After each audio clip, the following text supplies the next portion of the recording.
I tried to use that as my background, but the ISO was struggling with the sky, like it was too bright, which is absurd. That is not bright. It's overcast and dark. That's where like a full frame sensor comes in handy. These iPhones, you might get a clear image, but it can't handle ISO well or light or any of that. It doesn't. It's crap. Just wanted to give an update on my Beans 316 VaPer.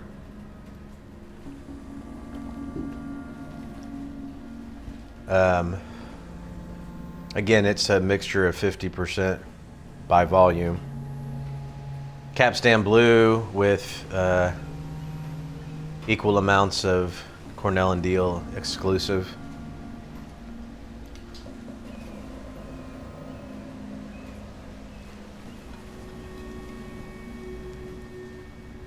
I filled this up twice.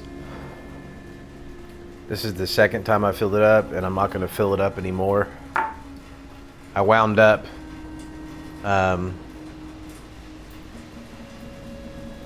pouring what I had in one jar and adding it to... I have it all in one jar now. I can't talk, so I put it all in one jar. It wasn't 2 jars. It still has air in the jar.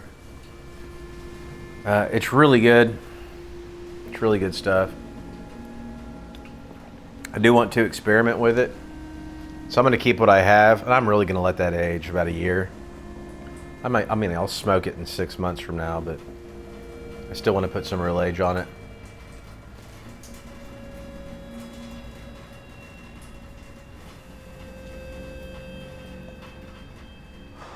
I'll smoke a bowl every 6 months until I can't stand it, because I really like it. Now, I am going to experiment. I went ahead and bought 8 ounces of Cornell and Deal sells granulated Perique. It's just pure Perique. It's cheap. So I bought 8 ounces of that and a few tins of Capstan Blue, ready rubbed because they didn't have any of the flake. And I wanted to buy it all in the same place. And so I'm going to attempt to do this exact same thing with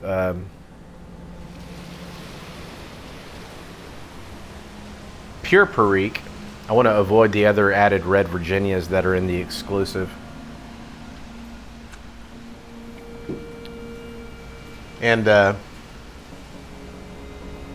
going to experiment with the amounts. This is really good. It's definitely a Perique forward VaPer, you know what I mean? I'd like to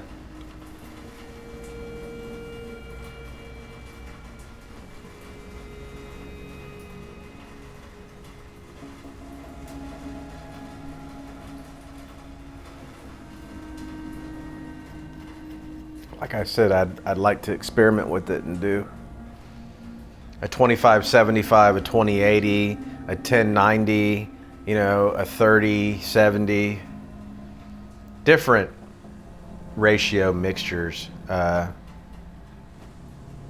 This is really good. Love it. It's a great coffee smoke too. But I'm not getting much of the Capstan Blue. I mean, I'm getting the Virginia. So supposedly, like if you just smoke Perique on its own, I guess Perique is like the salt of tobaccos. It really brings out all the other stuff in other tobaccos. That's my understanding of it. Supposedly, if you actually smoke Perique all on its own, it's not the spicy, punch you in the face tobacco that you would think it would be, because what it actually it does is it enhances the characteristics of the other tobaccos that you put with it. So you mess around and accidentally add it to a tobacco that has Oriental in it, well, you're gonna increase the effects of the Oriental, and you get the idea.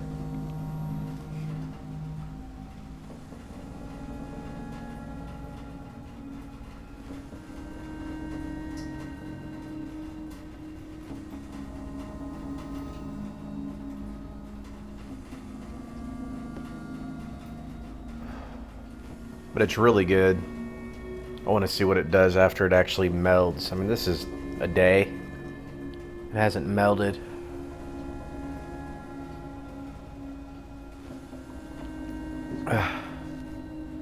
And I'll probably smoke a bowl or two every 6 months until it's got some real age on it.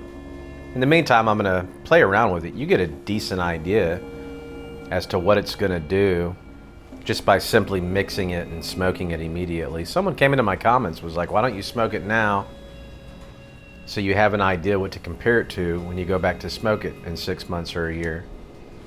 And I thought that was obvious and obtuse of me to overlook.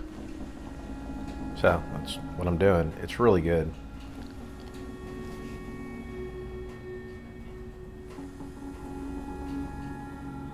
I just want to experiment with different Periques.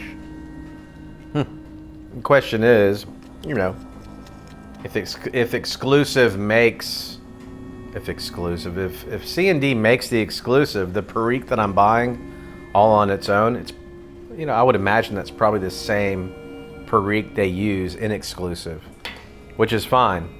I just want to get away from all the added, the 50% mix of the added Virginia that's in exclusive. I want it to just be Capstan Blue Virginia added with the Cornell and Deal Perique. So I have that ability. Once that arrives, I'll be able to do that. I've never mixed. I've never made my own VaPer. I mean, it's definitely got some heat on it, but it's not like, I think you'll need to be an experienced pipe smoker, tobacco smoker, but it's not punch you in the face like, oh my God, nothing like that. It is good. As a matter of fact, when my first bowl,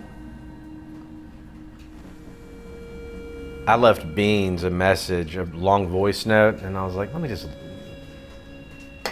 leave him alone, because I was gushing about it so much. I was reaching out to him, but I just decided not to send it to him because he'll watch this if he wants to. Just really good. I feel like it's a huge missed opportunity on Mac Baren's part. Now, I could be wrong. I haven't smoked. Pretty sure I've seen every blend they offer, including the unicorns that kind of seldom come and go. Seems to me that Mac Baren never made a VaPer using the Capstan Blue, as far as I'm aware of. But like, it just seems like a huge missed opportunity. Like, why not take the Capstan Blue, market it as the Capstan Blue VaPer, and call it something like Blue Spice or something? You know what I mean? And it may just be because that's not their brand. Like, Cornell and Deal is widely known for doing these gimmicky overnight blends that some hit, most miss, I think. And I don't know, some of it would certainly appear to be a money grab to some degree or another. Maybe I'm wrong about that. Maybe they're really pouring their heart and soul into it, but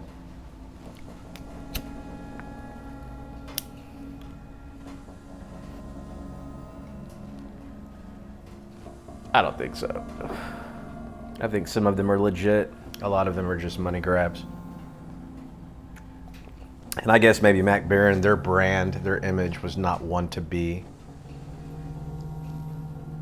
They didn't market like that. They were more traditionist, like classic, kind of uppity, snobby. Oh, no, we don't do that. I don't know. I still think it's kind of a missed opportunity to take one of the best straight Virginias on the market and to not take that and add a quality Perique to it and play with it until you get it right. I think that's a missed opportunity. Like, I think it's kind of silly. Anyways, it's really good. This will be a permanent staple in my rotation, along with whatever else I fall in love with that I'm going to continue experimenting with. And one day I'd like to actually press my own cakes. Yeah, I'm just real curious now to see how it what it does to me when it's pure Perique added with the capstan blue, because I have really no way of knowing what the Virginia components in the exclusive, how that's affecting this smoke, because I've never even smoked the exclusive by itself, so I need to do that too. And of course, I'd like to find, if you all would recommend any other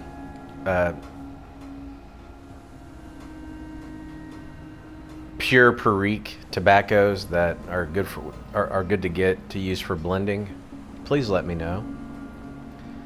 I think I found some St. James. I can go about it that way, but I think it kind of comes in like full leaf form. I'd have to break it down myself. I hear good things about the St. James Perique.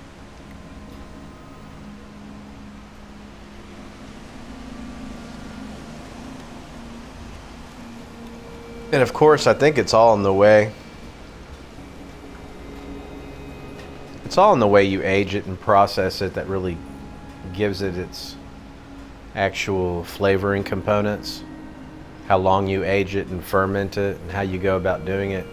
I think there's only like 2 or 3 people, companies, areas, places in the world that even grow Perique. I know Louisiana is one of them.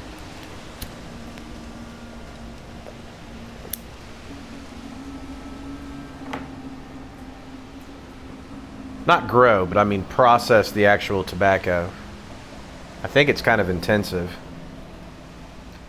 Wow, we had a major cold front just blow in. It got cold quick. We got a storm coming.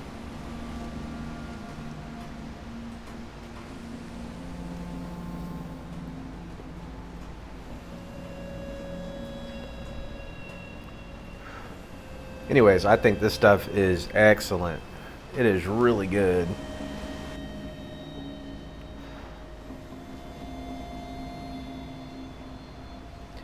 I mean, to me, that's better than no age on it. And it's better than like 75% of the vapors that I smoke without age. Like, I'm telling you, if I buy a tin of a Scudo with no age on it, there's nothing to brag about with that as a vapor. I feel the same way about Orlick. It's okay. I think Orlick's better without age than a Scudo is. I think a Scudo is a lovely vapor with real age.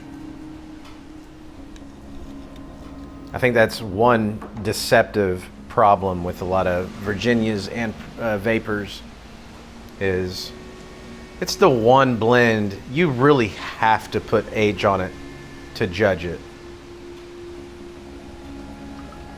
I mean, blending companies expect you to age it. You know, high sugar content ages well.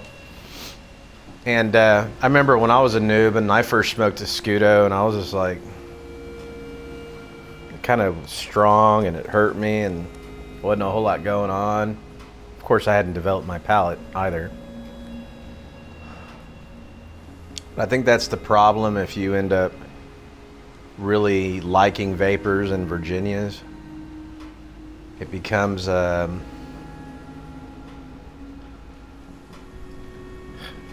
all the different blends you want on hand to constantly have a rotation of those blends that have 5+ years of age on all of them at all times. And you constantly have the rotation coming in to supply that, to where when you smoke your last 10 that has 5 years of age on it, you're like, oh look, I've got 7 more tins that have 4 years of age on it. And you're constantly replenishing those tins in a timely manner as to constantly have all the aged vapors and Virginias that you really want. And it can be kind of a, and you have to be organized and you have to have the finances for it. I wouldn't say that's exceptionally expensive if you narrow down what you want. Nothing like that, but Things you don't prep for in the beginning because you don't know you need to, and of course you haven't developed any real preferences on things. I mean, the same thing could be said about cigars. Anyways, yep, been smoking the hell out of this stuff. But I suspect another 3 or 4 years, this is going to be absolutely great. So I can already tell you, I'm going to at least take another 10. I've got 4 tins of Capstan Blue coming in. I'm going to at least take another one of those whole tins and make a whole nother batch of the Beans 50/50 VaPer. And then put that back. I might make 2. I might take 2 of those tins to make another. Yeah, I think I will. I think I'll take 2 of the 4 Capstan Blue tins to make a whole nother batch of the 50/50 blend that Beans came up with. Put that back for real age, and then I'm going to experiment on the other 2 with different ratios, different vapors. I'm still going to include the exclusive, but I'm also going to do just the straight Perique. It's just called Granulated Perique by Cornell and Deal. They sell it in tins or bulk.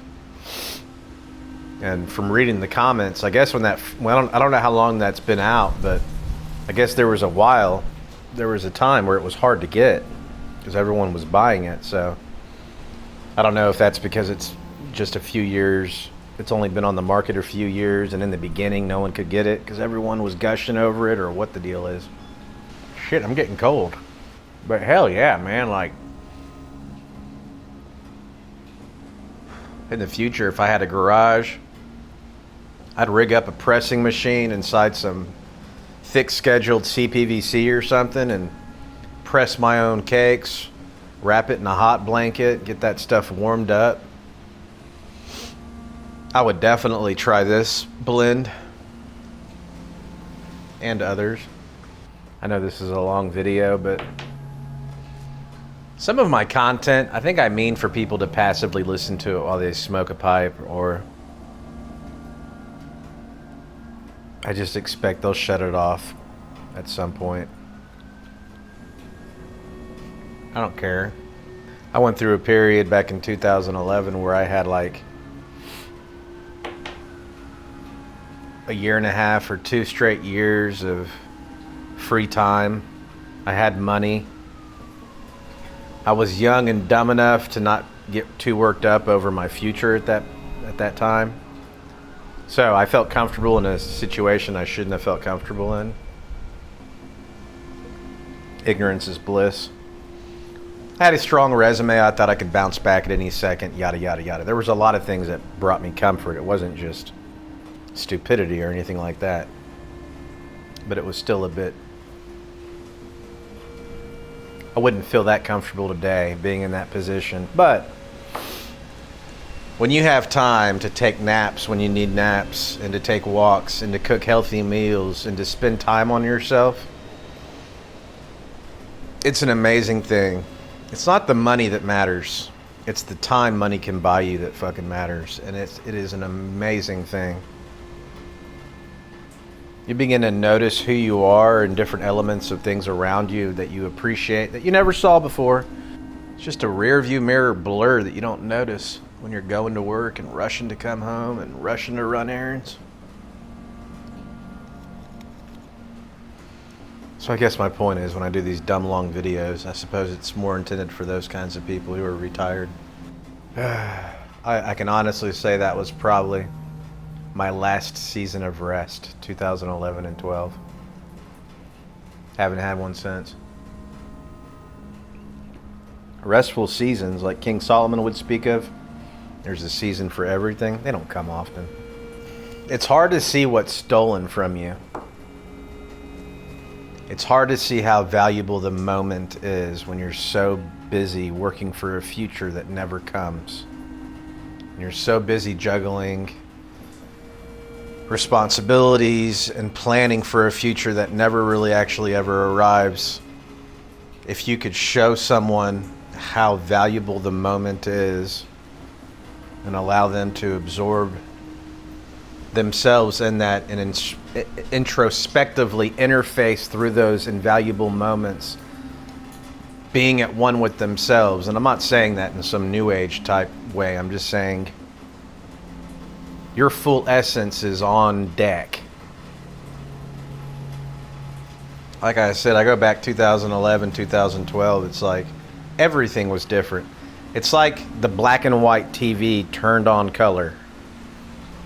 I liked walking and making coffee and making music and reading and doing things that I never had time for. And you realize what,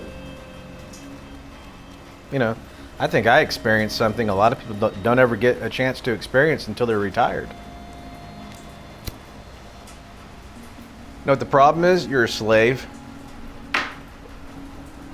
You trade in your life force for tax dollars. That's your whole purpose. That's what you do to the world. I mean, man, think of that. What a scheme. What a scam. You get hundreds of millions of people to go to work and pay you money. It's a pyramid scheme. It's a pyramid scheme. I mean, we're finding out now where those taxes went, but where did they say it went before? That's the thing. They don't tell you. You have these little dumb diagrams. Oh, you got 50% going to the military industrial complex, and this is going over here, and shut up. Shut up. Go to sleep and go to work. Stop asking questions. People just collectively bent over backwards to take it at the rear. Because someone told you that there's a problem over here, and you need to pay for it. Okay. Oh, okay. It's temporary? Okay. Yeah, all the toll roads over here in this city. Yeah, those tolls were supposed to be temporary too. Still paying them. Temporary. Everyone needs to tighten their belts. We've got a war to fund. There's a problem with being overly positive to the point to where you miss how you're getting screwed. I see a lot of that optimistic nonsense. Count your blessings, have a relationship with God. But if you're realistic and just partially intelligent, you're going to realize there's good reason to be cynical about a lot of things. And you should be reasonably intelligently cynical about the crap that's going on. Ask the questions and demand answers.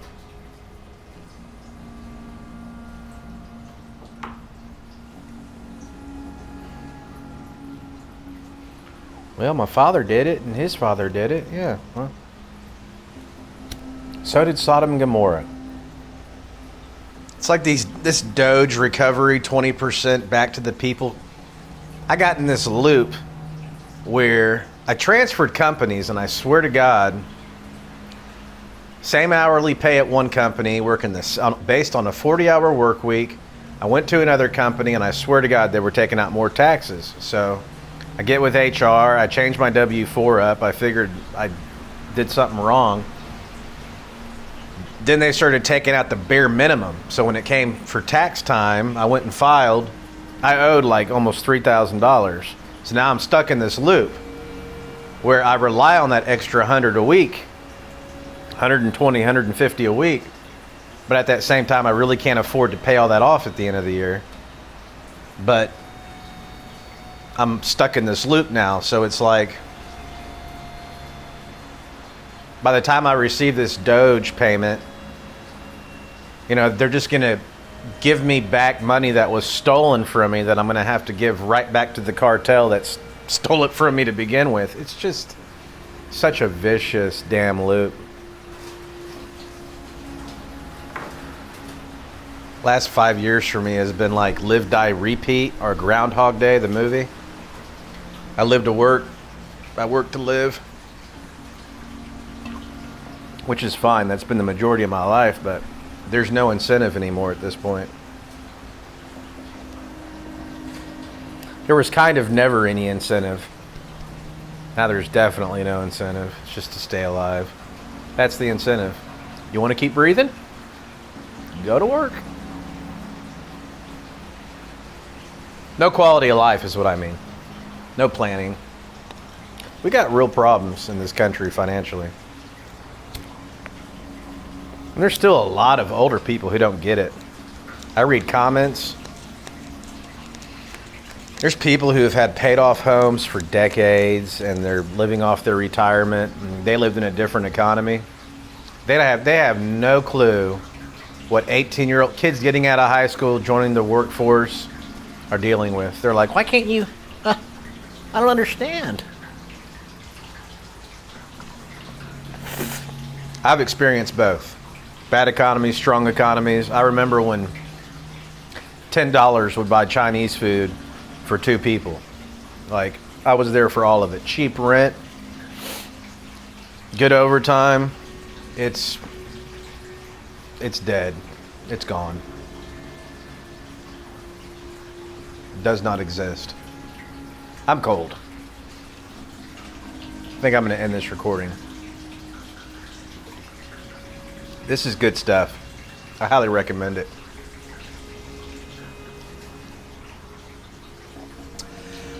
Cold brew in cold weather.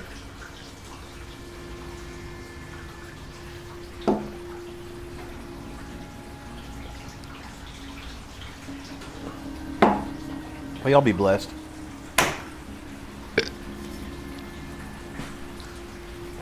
If you feel like donating to my Crimea River sad violin song, just shoot me an email.